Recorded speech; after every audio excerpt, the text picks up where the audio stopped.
নমস্কাৰ dear students যিসকলে 2025ত matric পৰীক্ষা দিব তেওঁলোকৰ বাবে এটা গুৰুত্বপূৰ্ণ খবৰ আছে তাৰ আগত আপোনালোকক ক'ব বিচাৰিছোঁ মোৰ এইটো নতুন ইউটিউব চেনেল উইজডম ৱেবছ নামৰ আপোনালোকে বা তোমালোকে সাবস্ক্ৰাইব কৰিবা কাৰণ ইয়াত বিভিন্ন ধৰণৰ এডুকেশ্যনেল ইনফৰমেশ্যনেল ভিডিঅ'বিলাক মই দিবলৈ চেষ্টা কৰাৰ লগতে ক্লাছ 10 তথা ক্লাছ 12ৰ মই যি পলিটিকেল সায়েন্স তাক পঢ়াবলৈ চেষ্টা কৰিম তাৰ লগতে যিবিলাক পলিটিকেল সিচুৱেশ্যন হৈ থাকে দেশ তথা ৰাজ্যত সেইবিলাক এনালাইসিস কৰিবলৈ চেষ্টা কৰিম আশা কৰোঁ আপোনালোকে বা তোমালোকে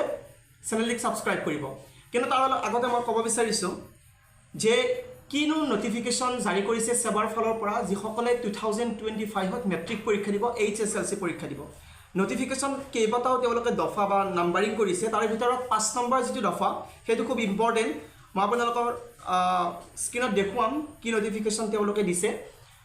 তেওঁলোকে এটা নটিফিকেশ্যন জাৰি কৰাৰ যেটো 5 নম্বৰ পইণ্টত তেওঁলোকে লিখিছে student has to secure pass mark in both MCQ and descriptive questions separately 50% of IA marks will be added with the marks secured in MCQ and remaining 50% with the marks secured in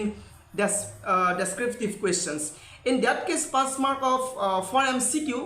portion shall be 13 pass mark for IA in MCQ shall be 2 and similar of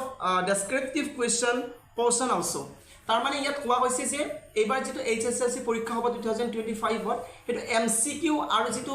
বৰ্ণনামূলক paper হ'ব দুখন separate হ'ব আৰু দুইখনতে pass কৰাটো জৰুৰী হ'ব অৰ্থাৎ ধৰি লোৱা হক 100 এখন পেপাৰ আছে 100 নাম্বাৰিং পেপাৰখনত তোমালোকক কি কৰা হ'ব 10 নম্বৰৰ এটা যেটো প্ৰ্যাকটিক্যাল দিয়া হয় সেই প্ৰ্যাকটিক্যালটো বাদ দি 90 থাকিল 90ৰ ভিতৰত 45 নম্বৰৰ এখন হ'ব MCQ আৰু 45 নম্বৰৰ এখন হ'ব বৰ্ণনামূলক যেটো দীঘলকৈ লিখিব লাগে এটা MCQ তোমালোকক 13 পাব লাগিব আৰু যেটো বৰ্ণনামূলক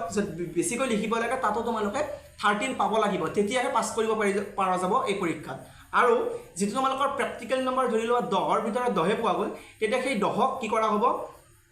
ভাগ কৰি দিয়া হ'ব সমানে ভাগ কৰি MCQ ত পাস দিব আৰু ডেসক্ৰিপটিভ বা বৰ্ণনামূলকত পাস দিয়া হ'ব সেই কাৰণে তোমালোকৰ কাৰণে এটা ডাঙৰ এটা প্ৰত্যাহ্বান হ'ব ভালকৈ পঢ়িব লাগিব সামগ্ৰিকভাৱে পঢ়িব লাগিব আৰু ইয়াৰ উপৰিও এটা কথা তোমালোকক জনাব বিচাৰিছো যে ক্লাছ 9 তে এবাৰ দুখন এক্সট্ৰা ঐচ্ছিক সাবজেক্ট দিয়া হ'ব এবাৰ ক্লাছ 9 ৰ পৰা দিয়া হ'ব সেইটো হৈছে কৃত্ৰিম বুদ্ধিমত্তা আৰু ৰবটিক্স নামৰ দুখন দিয়া হ'ব যিসকলে ক্লাছ 9 ত পঢ়ে তেওঁলোকক জনাব বিচাৰিছো মই এইটো কথা যে তোমালোকৰ কাৰণে দুখন ঐচ্ছিক বিষয় আহিব এবাৰ ক্লাছ 9 ত সেইটো হৈছে কৃত্ৰিম বুদ্ধিমত্তা আৰু ৰবটিক্স নামৰ দুখন ঐচ্ছিক বিষয় সেই কাৰণ নিউ এডুকেশ্যন পলিচিৰ জৰিয়তে এই বিভিন্ন ধৰণৰ খলনিবিলাক কৰা হৈছে আশা কৰোঁ তোমালোকে ভালকৈ পঢ়িবা আকৌ তোমালোকক ক'ব বিচাৰিছো মোৰ এই নতুন ইউটিউব চেনেল উইজডম ৱেবছ আশা কৰোঁ তোমালোকে সাবস্ক্ৰাইব কৰিবা আৰু এনে ধৰণে যিবিলাক ইনফৰমেশ্যন আছে এডুকেশ্যনেল ইনফৰমেশ্যন মই আনিবলৈ চেষ্টা কৰিম নমস্কাৰ